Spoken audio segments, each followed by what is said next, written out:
ሰበር ሰበር ዜና የምስራች አለ። እንኳን ደስ አላችሁ። ብዙ ሰዎች መካሪ ነህ ይሉኛል።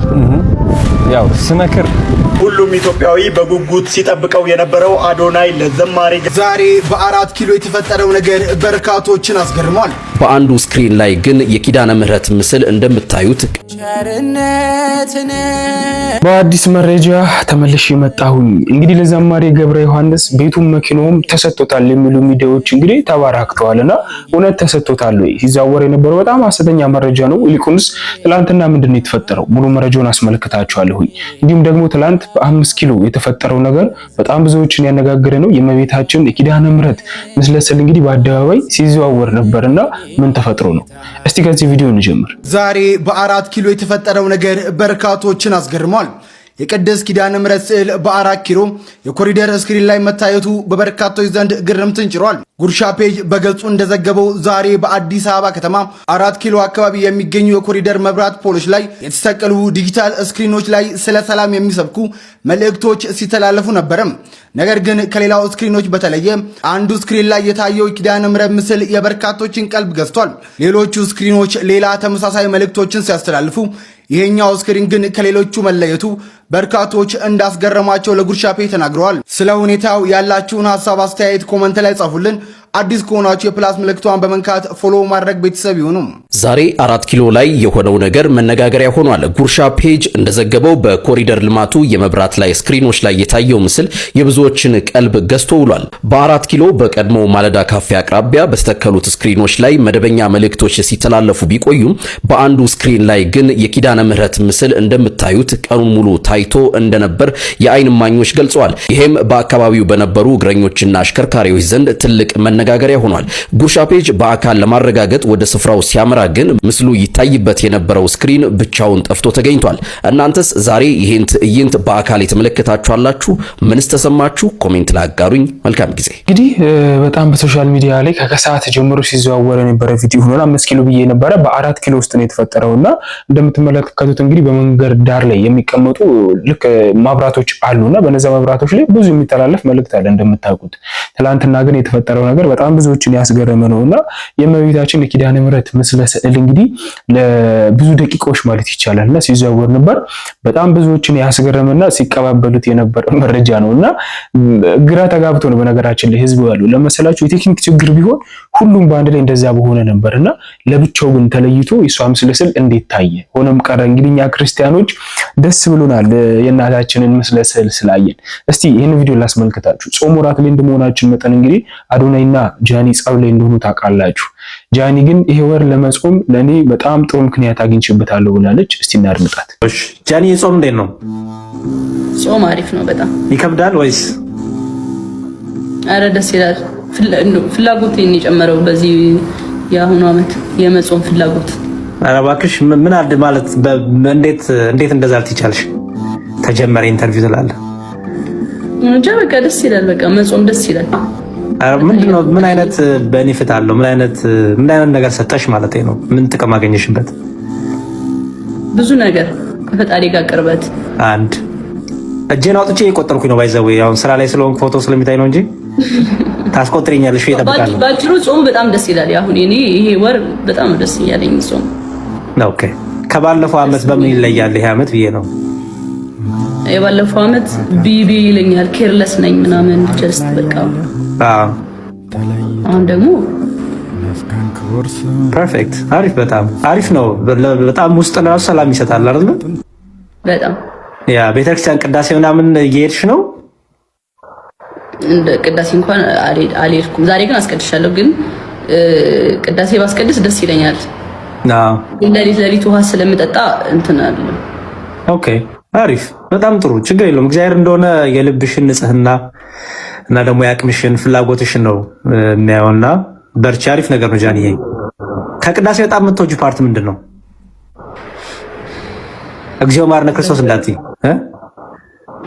አይ እንትን አሃዱ ብሎ ሲገባ። ኧረ እባክሽ እሱ ፓርቲ ኦኬ፣ እሱ ደስ ይልሻል? በጣም አሪፍ። ኤርሚሻስ ምንድን ነው የምትወደው ከቅዳሴ ክፍል? እኔ እኮ አስቀድሼ እኮ አላውቅም። ኦኬ፣ ግን በፊትም ስታስቀድስ ማለት ነው? እንግዲህ ይህንን ጾም የበረከት ያደርግልን ነው የምንለው። ወደ ርዕሳችን እንመለስ። ትላንት ማታ ማለትም ከ4 ሰዓት ወይ ከ5 ሰዓት ጀምሮ የአዶናይን ፔጅ ቲክቶክ ላይ ስትከታተሉ የነበራችሁ ሰዎች ካላችሁ ምን እንደተፈጠረ ይገባችኋል ብዬ አስባለሁና ልክ እንደ ተከታታይ ድራማ እንግዲህ በጉጉት ስንጠብቀው የነበረው ነገር አለ። እሱም የዘማሪ ገብረ ዮሐንስ ቻሌንጅ ነውና ብዙዎች መኪናውና ቤቱ ተሰጥቷል እያሉ የሚገኙትና ፍጹም ሐሰት ነው። ቤቱም መኪናውም አልተሰጠውም። ይልቁንስ ቻሌንጅ ማስጀመሪያ ነው የተጀመረውና እስቲ ትላንት ማታ ምንድነው የተፈጠረው የሚለውን አንዳንድ ቪዲዮችን ላስመልክታችሁ። ፈርዖንን ከባሕር የጣለው ጌታዬ የጸናው ስም ነው። አምላኬ የጸናው ስም ነው። ድል አለ በስም ድል አለ በቃል። እኔ በግሌ እጅግ በጣም እምወደውና የማከብረው ዘማሪ ገብረ ዮሐንስ በተለይም ደግሞ የንስሐ መዝሙሮቹን ስሰማ ነፍሴ ሐሴት ታደርጋለች በእውነቱ። ታዲያ በዛሬው ዕለት የሱ ቻሌንጅ ተጀምሯል። ዛሬ በ19 በዕለተ ገብርኤል ቀን ቻሌንጁ መጀመሩን አዶናይ አብስሯል። ታዲያ በተከታታይም በዚህ ሰዓት አዶናይ በራሱ ቲክቶክ አካውንት ላይ በተከታታይ ቪዲዮቹን እየለቀቀ ይገኛል። ታዲያ በዚህም ለዘማሪ ገብረ ዮሐንስ ቤት፣ መኪና እንዲሁም ሹፌር እንደሚያስፈልገው ተናግሮ በዚህም ቻሌንጅ ቤት እንደሚሰጠው፣ መኪና እንዲሁም ሹፌር እንደሚቀጠርለት ተነግሯል። ታዲያ ይህንን ቻሌንጅ ሁላችሁም እንድትቀላቀሉ ጥሪ ቀርቧል። ሁሉም ኢትዮጵያዊ በጉጉት ሲጠብቀው የነበረው አዶናይ ለዘማሪ ገብረ ዮሐንስ የሚያስጀምረው ቻሌንጅ አሁን ላይ ይፋ መሆኑን እየተመለከትን እንገኛለን። አዶናይም ታዲያ ለዘማሪ ገብረ ዮሐንስ የቤት የመኪና እንደዚሁም ደግሞ ሹፌር ለሱ የሚቀጠርለት ማለት ነው ይህንን ቻሌንጅ በይፋ አስጀምሮታል። አዶናይም ታዲያ ከዘማሪ ገብረ ዮሐንስ ጋር እንደምትመለከቱት እንደዚህ ዝንጥ ብለው አምሮባቸዋል። ይሄ በመሆኑ እጅግ በጣም ደስ ብሎኛል። እንደዚህ እንዲያምርባቸው ያደረገችው ደግሞ ባለቤቴ ነች፣ ሰርክ ዲዛይን ማለት ነው። ሜንሽን አደርጋታለሁ። ሁላችሁም ገብታችሁ ፎሎ አድርጓት። የዘማሪ ገብረ ዮሐንስ ቻሌንጅንም ታዲያ ሁላችሁም ተቀላቀሉ። ብዙ ሰዎች መካሪ ነህ ይሉኛል። ያው ስመክር ህይወቴ ስለተቃና ሁሉም ነገር ስላስተካከልኩኝ ሳይሆን ካስተካከልኳት ከድሮ ማንነቴ ተነስቼ ነው ያረምኳትን ነገር የምመክረው። እናም ያንተ ምክሮች ደግሞ በንግግር ብቻ ሳይሆን በመዝሙሩም በጣም ብዙ ሰዎች አክመሃል መንፈሳቸው እና በጣም ትልቅ መካሪ ነህ ልልህ ፈልጋለሁ። በእኔ መነጽር በብዙ ኢትዮጵያውያን መነጽርም እና አንዲት ጥያቄ ደግሞ በህይወትህ በጣም ከባድ የምትላት ቀን መቼ ነች? ስለዛች ቀን ብትነግረን በጣም ደስ ይለኛል። እውነት ነው ማለዋሽህ አሁን ወዳለሁበት ገብረ ዮሐንስ ወደ መዝሙር ዓለም ለመሻገር የሄድኩባቸው ሁኔታዎች አሉ። አሁን እኔ ወደ ኋላ ተመልሼ አማርኛ የፍታታው አልነግርህም፣ ታውቀዋለህ። ከ12ኛ ክፍል ሲኤልሲ ውጤት በኋላ የነበረው ህይወት በጣም ከባድ ነበር።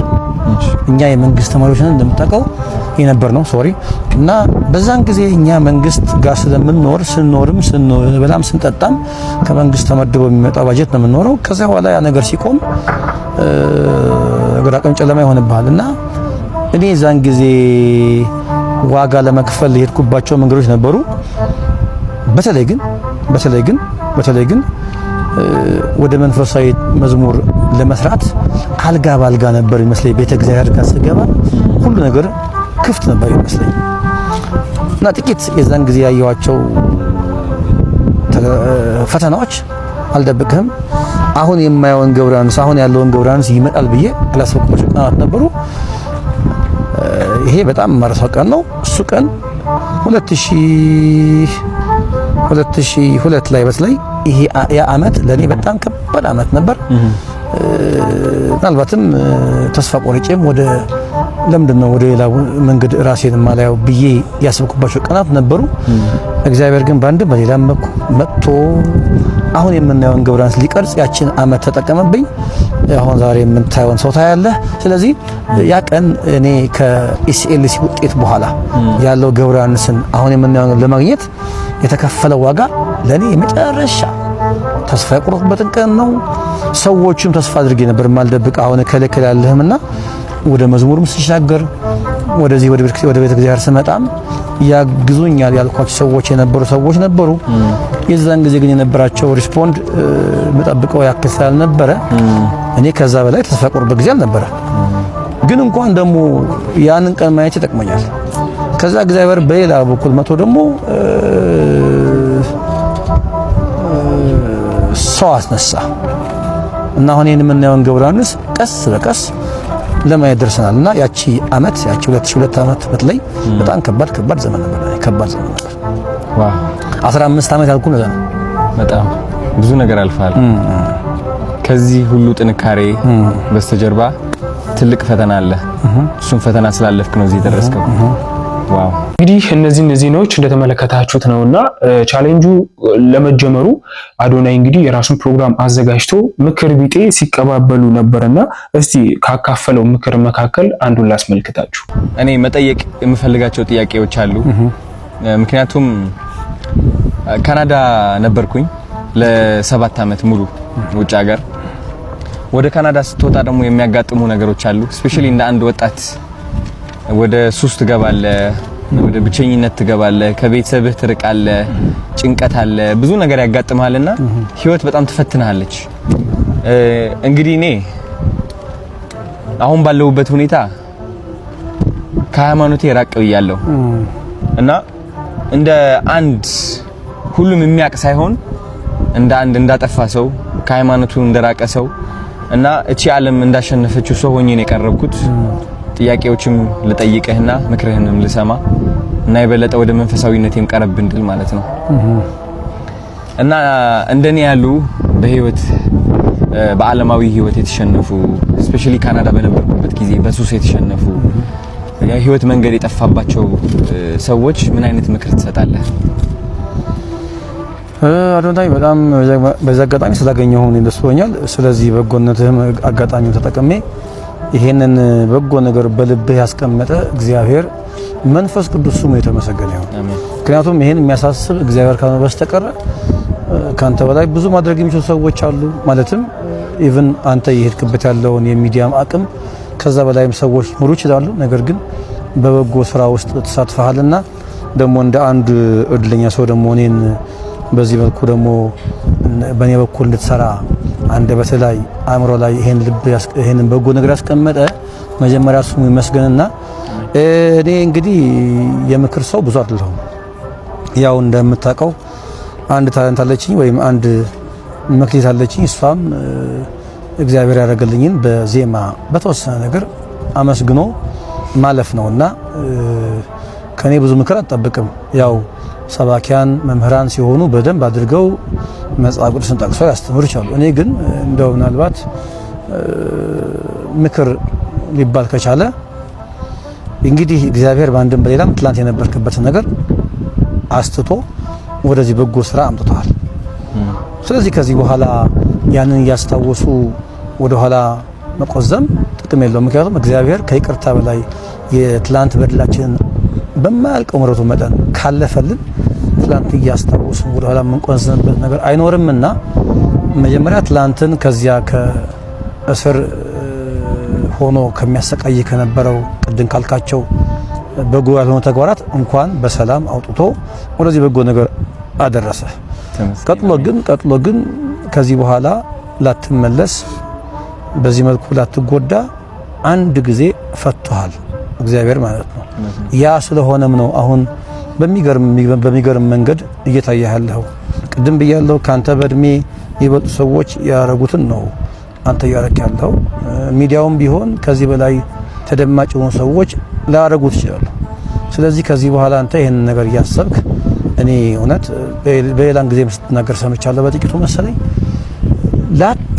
ላትመለስ ከዚህ በኋላ ጠላት ላይ ጫወትብህ ሰይጣን ላይ ጫወትብህ ላትመለስ አንድ የፈቶህ አሁን በምናየው አዶናይ ስለገለጠ ከዚህ በኋላ የትላንቱ እያስታወስን የምንቆዝምበት ነገር አይኖርም። ነገር ግን እንደ ምክር ደግሞ የቆመ ሰው ሁሉ የቆመ ቢመስለው እንዳይወድቅ ይጠንቀቅ የሚል መጽሐፍ አለ፣ ቃል አለ።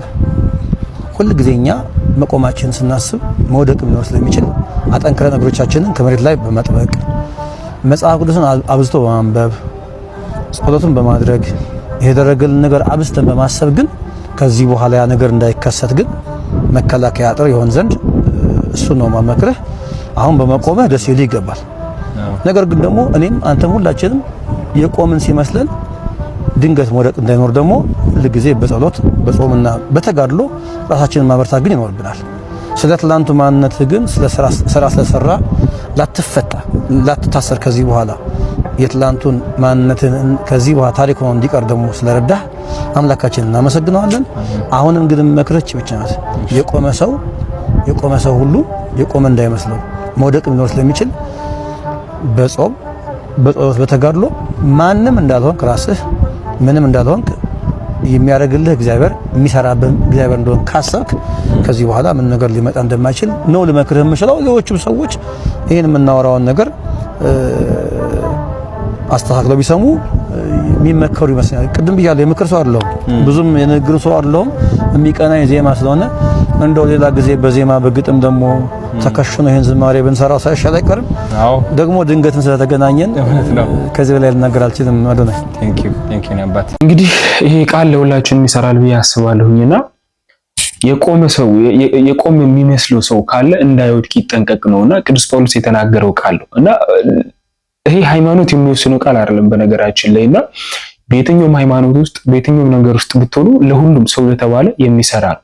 በጣም ብዙዎቻችን የቆምን ሊመስለን ይችላል በመናደርጋቸው ነገሮች ባገኘናቸው ነገሮችና የሰው ልጅ ደግሞ ልክ እንደ ሸምበቆ ነው እንደምታውቁትና ይሄ ደግሞ ለአዶናይ ትልቅ ቃል ነውና ብዙ ነገር ያስተምረዋል ብዬ አስባለሁኝ። ዝማሬ ገብረ ዮሐንስ ገብረ ጻድቅ ትላንትና ማታ ምከረኝ ብሎ አዶናይ ሲጠይቀው ከተናገራቸው ካስገረሙኝ ቃላቶች መካከል የቆመ ቢመስለው እንዳይወድቅ ይጠንቀቅ ብሎታልና ይሄ ለአዶናይ ብቻ አይደለም ለሁላችንም ነው። የቆምን ቢመስለን እንዳንወድቅ መጠንቀቅ አለብን። እስቲ ትላንትና እነዚህ መረጃዎች ሲዘዋወር አስመልክቶ ህዝቡ ምን አይነት ስሜት ውስጥ ነው የሚገኘው? በጣም ደስ ብሎታል። እውነት ቃል ለመናገር እኔ ትላንትና ሲመለከት እንደነበር እኔና እግዚአብሔር የምናውቀውና ለየት ያለ ስሜት ነው የተሰማኝ። ምክንያቱም ገብረ ዮሐንስ ማለት መዝሙሩን ብቻ የምትሰሙ ሰዎች ልትኖሩ ትችላላችሁና መዝሙር ብቻ አይደለም እውነቱን ለመናገር የህይወት ምግብ ነውና ለምትወዱት ለምታከብሩት ሰው ደግሞ ይሄ ነገር ሲደረግ ማየት በጣም ትልቅ ደስታ ነው። እስቲ የህዝቡን ስሜት ላጋራችሁ። ሰበር ዜና የምስራች አለ። እንኳን ደስ አላችሁ ብዬ ልጀምር ፈልጋለሁ። ይህንን ቪዲዮ ሼር፣ ኮፒ ሊንክ ለወዳጆቻችሁ ሼር እንድታደርጉልኝ ፈልጋለሁ። እንግዲህ የሰንሻይ ባለቤት አቶ ሳሙኤል ታፈሰ ለእንቁ ዘማሪያችን ለዘማሪ ገብረ ዮሐንስ ገብረ ጻድቅ የቤት ስጦታ ሊያበረክቱለት ነው።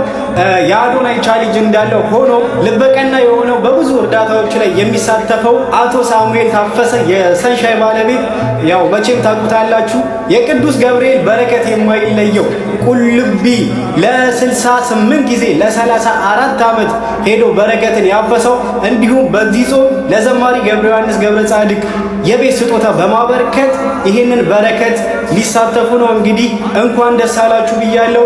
እንቁ ዘማሪያችንም ዘማሪ ገብረ ዮሐንስ ገብረ ጻድቅ እንኳን ደስ አለህ ብለናል።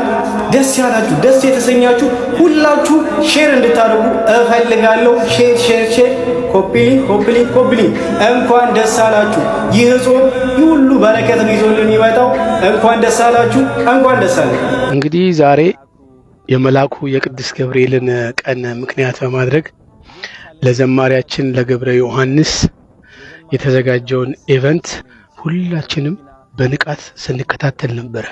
እያንዳንዱ ቪዲዮ ፖስት በተደረገ ቁጥር ቪው በጣም እየገረመኝ ነበረና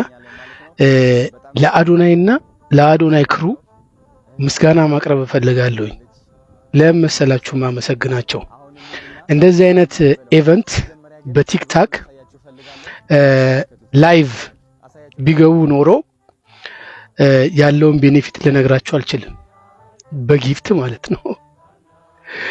ግን ይሄ የሚሰራው የነፍስ ስራ ነው። የኢቨንቱ ዲሲፕሊን እና ፕሮቶኮል ኦርቶዶክስን በጣም ያከበረ ከፍ ያደረገ ደስ የሚል ኢቨንት ነበረ። በስተመጨረሻ እንግዲህ አዶናይ ወንድማችን ስቶሪ ላይ ሌሎቹ ቪዲዮዎች ነገ ይለቀቁላቸዋል ተብለናል እና የዘማሪያችንን መኪናና ሹፌር አንድ ድርጅት ከቨር አድርጓል።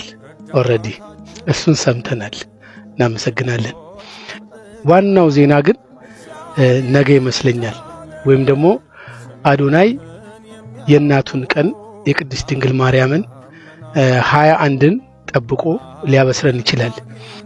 እኔ ዛሬ በጣም ኤክሳይትድ ሆኜ ነው ስራዬን ስሰራ የነበረው ቀኑን ሙሉና ሆፍሊ አዶናይ በእናቱ ቀን በ21 ነው ዋናውን ብስራት የሚያበስረን ብዬ አስባለሁ። እንደዚሁ ግምት ነው። ኢቨንቱ ግን በጣም የሚገርም ደስ የሚል ኢቨንት ነበረ። እግዚአብሔር ይስጥልን። ይህንን የቤት ስጦታ እንግዲህ የሚያበረክቱት አቶ ሳሙኤል ታፈሰ ናቸው። የሰንሻይን ሪል ስቴት ባለቤት ናቸው እንደምታውቁት እና ምናልባት እሳቸውን በሰንሻይን የማታውቋቸው በየወሩ በቅዱስ ገብርኤል በዓላት ላይ እንግዲህ በእሳቸው መስሪያ ቤት ውስጥ ምንም አይነት ስራ አይሰራም፣ እረፍት ነው። ትዝ ካላችሁ ዳዊት ድሪምስ መድረክ ላይ ወጥተው ሞቲቬት ካደረጉ በኋላ ሰውን የቅዱስ ገብርኤል መሰልሰል ተሸልሞ ነበርና ልዩ መታወቂያቸው እንግዲህ የማታውቋቸው ከሆነ ቅዱስ ገብርኤል የሚለው ስም እሳቸውን ይለያቸዋል ብዬ አስባለሁና በጣም ነው የሚወዱት፣ በጣም ነው የሚያከብሩት። በ19 በእሳቸው መስሪያ ቤት ምንም አይነት ስራ የለም። ስለዚህ ይሄንን የቤት ስጦታ እንግዲህ ይሰጣሉ ተብሎ የሚጠበቁት እኚህ አቶ ሳሙኤል ናቸውና ለማንኛውም እግዚአብሔር አምላክ እዚህ ያደርሶናል። መጨረሻውንም ደግሞ አልቆ ቤቱም መኪናውም እስኪሰጠው በጉጉት ነው እየጠበቀን ያለ ነውና ትናንትና ግን በተለያዩ ሶሻል ሚዲያዎች ላይ ቤቱም መኪናውም ተሰጥቷል ተብሎ የሚወራው ነገር ፍጹም ሐሰት ነው። ቤቱም መኪናውም አልተሰጠውም። ይልቁን ሳዶን የተናገረው ቤቱንም መኪናውም ሹፌርም ጭምር የሚሰጥ ሰው አግኝተናል። ስለዚህ ቻሌንጁ ምን ይሁን፣ በነፃ ይሰጡት ይሁን፣ ይሄ ገና ያልተፈታ ሚስጥር ነውና እሱን አብረን እንመለከታለን። በመጨረሻ ማስመለከታችሁ ለጥንቃቄ ልጆች ላላችሁ ባካችሁ ሶሻል ሚዲያ ላይ ፎቶአቸውን አትፖስቱ። እናድምጡ። ከባድ ማስጠንቀቂያ። በተለይ ደግሞ ህፃናት ልጆች ላላችሁ ወላጆች በጣም አስፈላጊ ቪዲዮ ስለሆነ በተለይ ደግሞ ሶሻል ሚዲያ እየተጠቀማችሁ ያላችሁ ወላጆች ማለት ነው፣ ፌስቡክም ቲክታክም በጣም የሚያስደነግጥ መረጃ ነው። ልጆቻችሁን ለመጠበቅ እጅግ በጣም አስፈላጊ መረጃ ነውና እባካችሁ ይህንን ቪዲዮ በጥሞና ተከታተሉ። የተወሰነች ደቂቃ ብቻ ሰጣችሁኝ ማለት ነው። አንዴ አዳምጡ እስቲ ጉዳችሁ።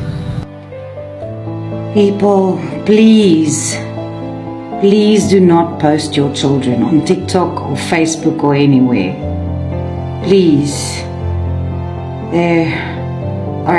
There's a dark web out there, and they take your children's pictures and they feed it into the system, and they've got sick people, randomly just taking your children's pictures and doing weird shit with it. Please, people, do not post anything about your children on TikTok or on social media. It's getting to a point that we can't say we don't know anymore. We know these things. And we can't allow that to happen. So please, people, do not post your children on TikTok or anywhere on social media. It's really it's getting ridiculous. It's crazy. እንግዲህ እንደሰማችሁት ነው። እቺ ነጭ በተማጽኖም ጭምር ነው እባካችሁም እያለች ነው፣ እያስጠነቀቀችንም ጭምር ነው። ወላጆች በተለይ ሶሻል ሚዲያ የምትጠቀሙ ወላጆች ህፃን ልጆች ያላችሁ ፌስቡክም ሆነ ቲክታክ ላይ የልጆቻችሁን ወይም የህፃናትን ቪዲዮ ወይም ፎቶ መፖስት አቁሙ በአስቸኳይ ያለችም። ምክንያቱም እናንተ ባልጠበቃችሁበት መንገድ ማለት ነው ልጆቻችሁን ምንም ማያውቁ ልጆቻችሁን ወደ 666 ወደሚባል ሲስተም ውስጥ ኢዚሊ እንዲቀላቀሉ ያደረጋችሁ ነው እያሉ የልጆቻችሁን ፎቶ ቪዲዮ በመጠቀም ልጆቻችሁን በዛ አማካኝነት ወደ ሲስተማቸው እያስገቡ ነው እያለችም። እና እንደሚታወቀው አሁን ሁሉም ነገር አፕዴት እየተደረገ ነው እየተሻሻለ ማለት ነው። ምን በሚል ምክንያት በጣም ላጠቃቀም ምቹ ነው፣ በጣም ቀላል ነው በሚል ማታለያ ማለት ነው። እና ይሄ 666 የሚባል ማህበር ኢዚሊ በእነዚህ አማካኝነት በቴክኖሎጂዎች አማካኝነት ያለ ልፋት ያለ ምንም ውጣ ውረድ በቀላሉ እኛ ሳንፈልግ የዚህ አባል እንድንሆን እያንዳንዱ በምንጠቀማቸው ነገሮች ላይ በስልካችን ላይ እያንዳንዱ አክሰስ በምናደርገው ነገር ላይ ገብቷል፣ ኢንቮልቭ አድርጓል ማለት ነው። ስለዚህ ጋይስ ቢቻል እኛ ባንጠቀም ጥሩ ነበር፣ ግን አንችልም። በጣም ብዙ ሰው አዳፕት አድርጓል ይሄን ነገር። አሁን ቲክታክ መጠቀም አቁም ቢባል ማን ሊያቆም ይችላል? ፌስቡክ አቁም ቢባል ማን ሊያቆም ይችላል? ግን አሁን ትልቁ ጥያቄ ምንድነው? እኛ መርጠን ነው ያደረግነው ጋይስ። ምክንያቱም እኛ በራሳችን የምንወስነው ነገር ነው። እኛ ትልቅ ሰዎች ነን። የሚጠቅመንን የሚጎዳንን ነገር የምናውቀው እኛ ነን። ሲነገረን ከሰማን እናቆማለን። እምቢ ጉዳቱም እንዳለ መጠቀም ፈልጋለሁ የሚል ካለ ደግሞ ይቀጥላል። ግን እነዚህ ህፃናት ደግሞ ምንም የሚያውቁት ነገር የለም ማለት ነው። ምንም የሚያውቁት ነገር የለም። ቢያንስ እነሱ መርጠውና ፈቅደው ቢከተሉ ችግር የለው። ግን ባልጠበቁት መንገድ ማለት ነው። ወላጆችም ሳታውቁ ባልጠበቃችሁበት መንገድ እነዚህን ህፃናት በፖስታችሁ ቁጥር የነሱን ፎቶና ቪዲዮ በመጠቀም ኢዚሊ እነዚህ ልጆች ወደ ራሳቸው የ666 ሲስተም ውስጥ ያስገቧቸዋል፣ ወደ ራሳቸው መንገድ ያስገቧቸዋል ማለት ነው። ስለዚህ ልጆቻችሁን ባላወቃችሁበት መንገድ 666 ለሚባል ለዚህ ለአውሬ ቡድን እየገበራችሁ ነው። በቴክኖሎጂዎች አማካኝነት እያለች ነው እና አቁሙ። ልጆቻችሁን ሚሞሪ ፎቶም ሆነ ቪዲዮ ፋይል አድርጋችሁ ቤት ላይ ማስቀመጥ ትችላላችሁ። ከዛ ውጪ ግን ሶሻል ሚዲያ ላይ አትፖስቱ እያለች ነው። መስማት አለባችሁ ማለት ነው። ስለዚህ ባካችሁ አዳምጧት።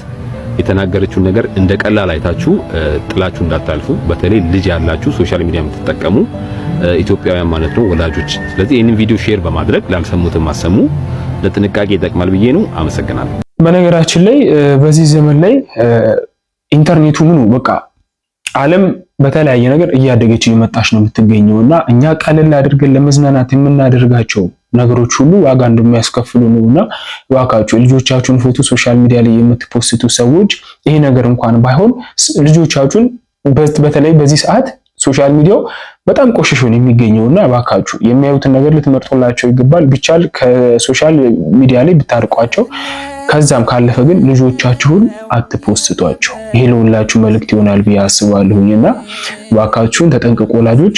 ማንኛውም ዛሬ ያዘጋጁት መረጃ ይመስላል። ብዙ ነገር እንዳገኛችሁ ተስፋ አደርጋለሁኝ። እንግዲህ ቤቱ መኪናው ሹፌሩ ሲሰጠው ተመልሰን እንመጣለን። እስከዛው ድረስ ቸር እንቆይ።